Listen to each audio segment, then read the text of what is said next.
संकल्प सवेरा में आपका स्वागत है। 2014 की संयुक्त राष्ट्र रिपोर्ट के अनुसार भारत युवाओं का देश कहा जाता है। रिपोर्ट में कहा गया है 10 साल से 24 साल तक के युवाओं की संख्या उस समय 35.5 करोड़ थी। आज हम 2022 में खड़े हैं। उत्तर प्रदेश में विधानसभा के चुनाव होने वाले हैं, प्रक्रियाएं चल रही हैं, आचार संहिता लग चुकी है, प्रत्याशियों की घोषणा का दौर चल रहा है। सभी प्रत्याशी अपने अपने क्षेत्रों में, सभी पार्टियां अपने अपने क्षेत्रों में प्रचार करने में लगी हैं, प्रत्याशी जोड़ तोड़ में लगे हुए हैं और सभी की निगाहें एक बहुत बड़े वोट बैंक पर है जो कि युवा है। युवा वह पीढ़ी है जो कि वह लाग लपेट में नहीं पड़ती है। युवा वह पीढ़ी है जो बेरोजगार है। युवा वह है जिसे एक सुनहरे भविष्य का सपना है।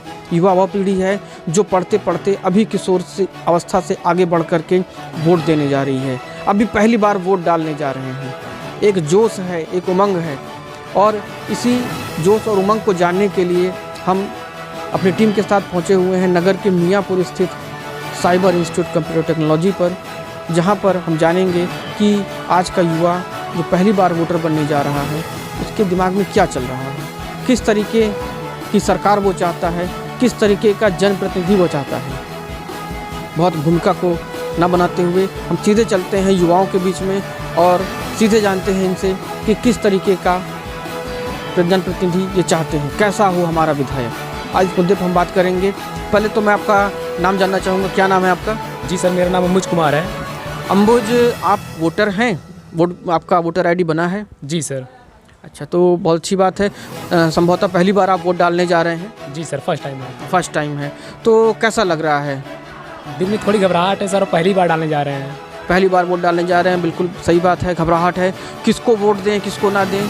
हम आपसे किसी का नाम तो नहीं जानना चाहेंगे, लेकिन हम ये ज़रूर जानना चाहेंगे कि क्या सोचते हैं आप, कैसा लग रहा है आपको कि किस तरीके का प्रतिनिधि होना चाहिए, कैसा विधायक होना चाहिए, कैसी सरकार होनी चाहिए जो चुन करके आए, और आप उससे क्या अपेक्षा रखते हैं?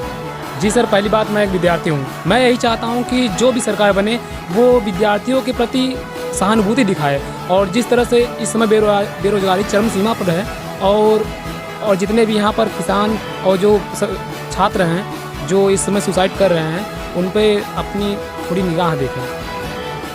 मतलब आप इस समय की सरकार की कार्यप्रणाली से संतुष्ट नहीं दिख रहे हैं? जी सर। क्या डिमांड है आपकी? हम चाहते हैं सर कि जो भी बेरोजगार हैं और जो भी शिक्षा के प्रति अपना सॉरी सर ये बताइए, आप बिल्कुल बेहिचक होकर के बोलिए, डरने की कोई बात नहीं, बोलिए। जी सर, हम चाहते हैं जो भी बच्चे पढ़ना चाहते हैं, और जो आप भी सुने हैं सर कि ऑनलाइन पढ़ाई शुरू हुई है, जिसमें आपको लैपटॉप और मोबाइल फ़ोन बांटने जा रहे थे सर, बांटने वाले थे, लेकिन वो प्रोवाइड नहीं हुआ। तो इसमें जो ऑनलाइन पढ़ाई चल रही है उसमें जो गरीब विद्यार्थी हैं उनको तो ये सपोर्ट नहीं मिल पाएगा। गरीब विद्यार्थियों को सपोर्ट नहीं मिल पाएगा। इनकी ये खिन्नता है कि कोविड में जो ऑनलाइन क्लासेस चलाने की प्रक्रिया शुरू हुई उसमें गरीब बच्चों की पढ़ाई का नुकसान बिल्कुल हुआ है, और रोज़गार के मुद्दे पर ये चाहते हैं कि ऐसी सरकार बने जो इनको नौकरी दे। और इसी बीच में हम जानना चाहेंगे, क्या नाम है आपका? पूजा भारती। पूजा, आप वोटर हैं? वोटर आईडी बनी है आपकी? यस सर, बनी है। वोटर आपकी बनी है। पहली बार वोट देने जा रही हैं, इससे पहले आपने वोट दिया है? पहली बार देने जा रहे हैं सर। पहली बार वोट देने जा रही हैं आप, तो कैसा लग रहा है आपको अंदर से? सर, एक्साइटमेंट है कि पहली बार हम जा रहे हैं अपना प्रतिनिधि को चुनने। प्रतिनिधि हम पहली बार चुनने जा रहे हैं, तो कैसा प्रतिनिधि आप चाहते हैं, किस तरीके का? हम किसी का नाम या किसी पार्टी को तो नहीं जानना चाहते हैं, ये जानना चाहते हैं कि आपके दिमाग में क्या चल रहा है, किस तरीके के व्यक्ति को चुन करके आना चाहिए विधायक के रूप में, किस तरीके की सरकार बननी चाहिए, ये जानना चाहिए। सर, ऐसी सरकार आनी चाहिए जो युवाओं के, मतलब जो जितने भी युवा बेरोजगार हैं उनके रोजगार पे ध्यान दे। युवा जो बेरोजगार हैं उनको रोजगार दे, और जो गरीब परिवार है उन पे भी ध्यान दे। जैसे कि राशन तो बांट रही है सरकार, लेकिन उनका क्या, जो बीच में लॉकडाउन लगा के सबका, जो भी प्राइवेट जॉब वाले थे सबकी मतलब नहीं मिली, उनको कोई भी पैसा नहीं मिला। जो गवर्नमेंट वाले उनको तो कोई फ़र्क नहीं पड़ा सर, पर जो गरीब हैं उनके घर में जब नहीं आ रहा था तो सब कितने गरीब परिवार भूखों मर गए। गरीब परिवार भूखों मर गए। उनका कहना है कि सरकार ने राशन तो मुहैया कराया लेकिन वह सब तक नहीं पहुंचा, सही समय पर नहीं पहुंचा। तो प्राइवेट सेक्टर की बदहाली बहुत बड़ी समस्या है और बेरोजगारी बहुत बड़ी समस्या है। क्या नाम है आपका? सरिता सिंह। सरिता, कैसा प्रतिनिधि चुनना चाहती हैं आप? किसको चुनना चाहती हैं? कैसी सरकार होनी चाहिए? ऐसी सरकार आए जो गरीबों को भी देखे और प्लस स्टूडेंट के बारे में भी सोचे और हमारे जो बच्चे हैं देश के भविष्य हैं। और ऑनलाइन क्लासेस चलाई जा रही हैं, उसमें कुछ बच्चों के पास फ़ोन नहीं है। जो बच्चे गरीब हैं उनके पास फ़ोन नहीं है, वो कैसे पढ़ाई करेंगे? ऑनलाइन पढ़ाई की सबसे बड़ी समस्या डिवाइस का होना। टैबलेट नहीं है, मोबाइल नहीं है, कंप्यूटर लैपटॉप नहीं है, तो ऑनलाइन पढ़ाई कैसे होगी? और ऐसे में गरीब परिवार का बच्चा किस तरीके से इसको कर पाएगा, यह एक बहुत बड़ा प्रश्न है। इसी प्रश्न को आगे बढ़ाते हुए हम पीछे कुछ बच्चियां खड़ी, इनसे जानना चाहेंगे कैसी सरकार चाहती हैं आप? किस तरीके की सुविधा देने वाली सरकार होगी? सर, हम ऐसी सरकार चाहते हैं जो शिक्षा को लेकर जिसके अंदर शिक्षा को लेकर जागरूकता हो। तो बच्चों की शिक्षा इस टाइम कोरोना काल की वजह से ऑनलाइन चल रही है, जिसमें सारे बच्चे ऑनलाइन क्लासेस नहीं अटेंड कर पा रहे हैं। और जो सारे बच्चे ऑनलाइन क्लासेस अटेंड नहीं कर पा रहे हैं, ये सभी की समस्या है। क्या नाम है आपका? सर राजा बाबू चौहान। राजा बाबू चौहान, वोटर हैं आप? Yes sir. वोट इसके पहले आपने दिया है कभी? नहीं सर, ये पहली बार है हम वोट जो देने जा रहे हैं। पहली बार ये वोट देने जा रहे हैं। और कैसा लग रहा है राजा बाबू? क्या मतलब आपके दिमाग में चल रहा है, वोट देने जाएंगे तो क्या होगा? ये सर थोड़ी सी हड़बड़ाहट तो है कि मतलब अपना प्रतिनिधि किसको चुने किसको ना चुने, लेकिन कैसा प्रतिनिधि चाहते हैं आप? किस तरीके का होना चाहिए? किसी व्यक्ति या किसी पार्टी को हम लोग नहीं डिनोट करेंगे, लेकिन फिर भी क्या उसकी क्वालिटी होनी चाहिए, क्या उसके अंदर गुण होने चाहिए? सर क्वालिटी यही होनी चाहिए कि ऐसा प्रतिनिधि हो जो सभी कामों को अच्छे से करे, जैसे कि किसानों के हित में वर्क रहे या फिर स्टूडेंट्स के हित में वर्क रहे। जो भी काम हो सुरक्षा अच्छी होनी चाहिए।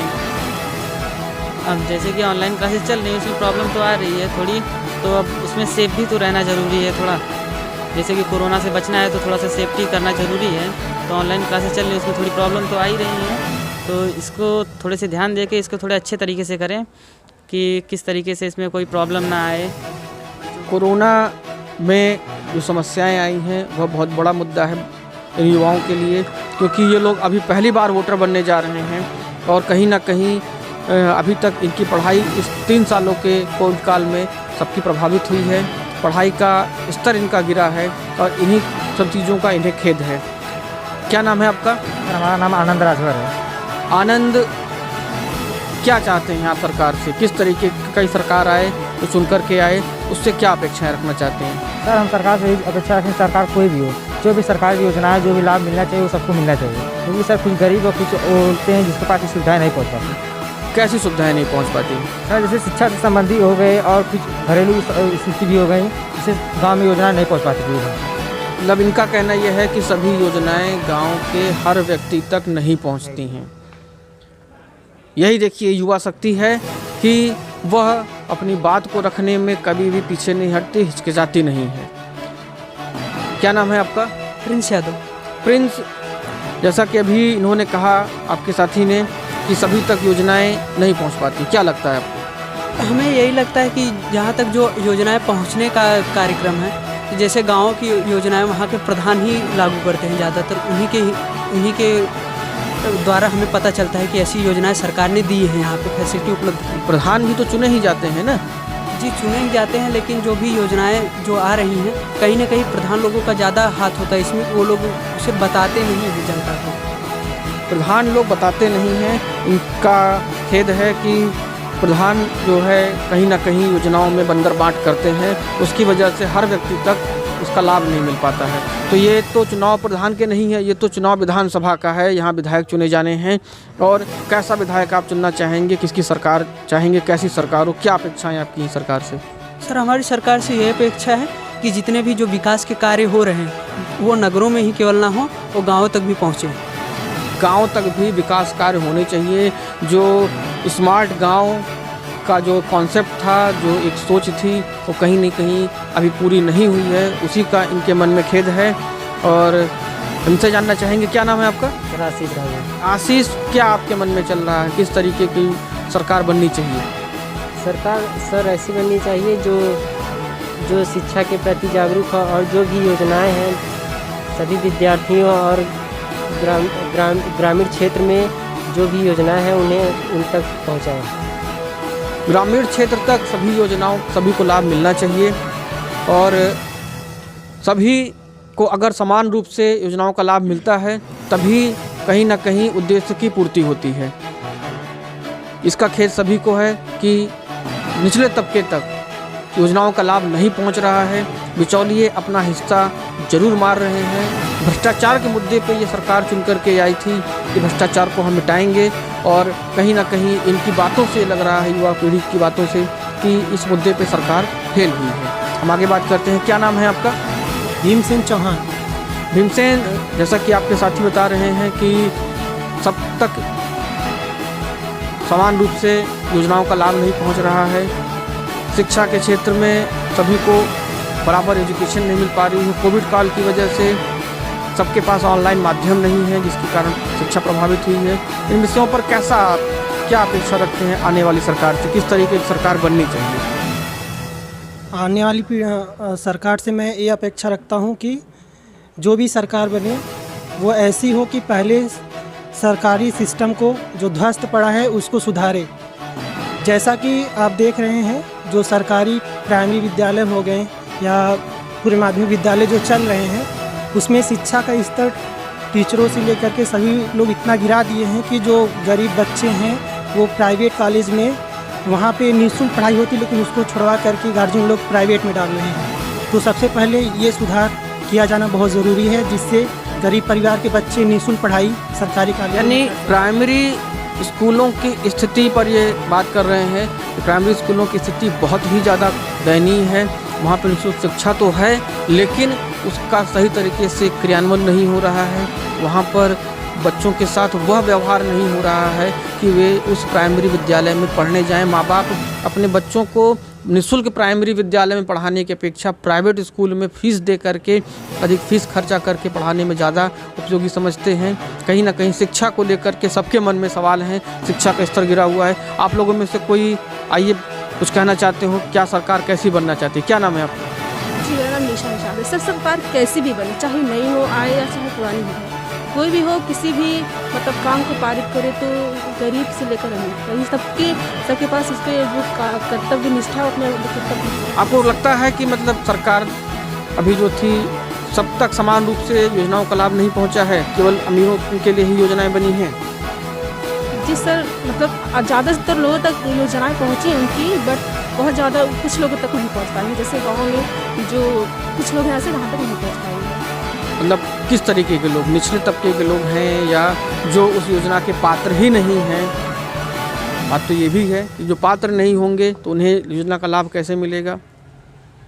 आपको लगता है कि पात्र लोगों को योजनाओं का लाभ नहीं मिला है? सर पात्र लोगों को तो मिला है लेकिन कुछ ऐसे पात्र लोगों भी जहाँ तक फिर ये योजना नहीं पहुँची। इसमें सरकार की नहीं, उसके नीचे कुछ ऐसे लोगों की सिर्फ ग्राम प्रधान, इनका भी वही कहना है, भ्रष्टाचार ही मुद्दा है जिसके कारण कि ये समझा नहीं पा रही हमको। मुद्दा इनका भी यही है कि भ्रष्टाचार के कारण जो योजनाओं का लाभ है पात्रों तक नहीं पहुंच पाता है। बस सभी पात्रों तक उन योजनाओं का लाभ पहुंचना चाहिए और ये पहुंचाने का जिम्मा जिनके होता है वो उसमें बंदर बांट करने से नहीं चूकते हैं। और इसी के साथ हम जानना चाहेंगे, क्या नाम है आपका? बरखा, किस तरीके की सरकार की अपेक्षा करती हैं आप? कैसा विधायक होना चाहिए, कैसा सरकार होना चाहिए? जैसे हम लोग के देशवासियों में हम लोग के लिए अच्छा सरकार होना चाहिए, जैसे कि अपने बारे में न सोचे बल्कि देशवासियों के बारे में भी सोचे। तो ये सरकार तो देशवासियों के बारे में ही, प्रदेशवासियों के बारे में ही सोचने के लिए लगातार 5 सालों से बता रही है। तो आपको लगता है कि ये सब सच नहीं है, ये सब झूठ है? सर हम लोग के लिए, बहुत लोग के लिए ये सच है, बहुत लोग के लिए झूठ है। आप क्या लगता है? बहुत लोगों की बातें छोड़िए, आप बताइए, आप खड़ो करके बताइए कि आपको क्या लगता है कि क्या आपको किसी योजना का लाभ नहीं मिला है? क्या बात है? सर नहीं, हमको तो लाभ मिला है और जो बाकी गरीब लोग हैं उनको लाभ नहीं मिल सकता है। उनको लाभ नहीं मिल सकता है? जो गरीबवासी गांव में ऐसे लोग पड़े हैं जहां तक कि उनका ध्यान कोई नहीं दे सकता है। मतलब गांव के गरीबों तक योजनाओं का लाभ नहीं पहुंच रहा है। इसकी जिम्मेदारी किसकी है? कौन इसके लिए जिम्मेदार है जो निचले तबके तक योजनाओं के लाभ को पहुंचने में बाधक बन रहा है? भ्रष्टाचार के मुद्दे से शुरू हुई थी ये सरकार और आज की इस 5 साल के समय के पूरा होने के बाद भी हम वहीं पे अपने आप को खड़ा पाते हैं कि सरकार में जो बैठे लोग हैं वो इस भ्रष्टाचार पर लगाम लगाने में नाकाम साबित हुए हैं। युवाओं का देश कहा जाने वाला भारत और देश का सबसे बड़ा प्रदेश उत्तर प्रदेश होने के नाते यहाँ की जनता द्वारा चुनी गई सरकार और जो पार्टी की सरकार बनेगी उसी को लेकर के आगे केंद्र की भी नीति निर्देशक तय होते हैं। तो निश्चित रूप से इन युवाओं की बातों को गौर करना हर किसी के लिए ज़रूरी हो जाता है और इसके कई मायने निकलते हैं कि युवा किस तरीके की सरकार को चुनना चाहते हैं, क्योंकि इनके मन में कोई भी अपना व्यक्तिगत लाभ नहीं है। ये चाहते हैं सभी को समान रूप से समान अधिकार मिले और सभी को योजनाओं का लाभ समान रूप से मिले, सभी को समान शिक्षा मिले, सभी को समान नौकरी मिले। तो इन युवाओं की बातों को, इन जनप्रतिनिधियों को ध्यान रखना होगा, आने वाली सरकार को ध्यान रखना होगा और अपने किए गए वादों को पूरा करना होगा। इन्हीं सब बातों के साथ हम आपसे विदा लेते हैं। मिलेंगे फिर अगले कहीं पड़ाव पर। तब तक के लिए नमस्कार।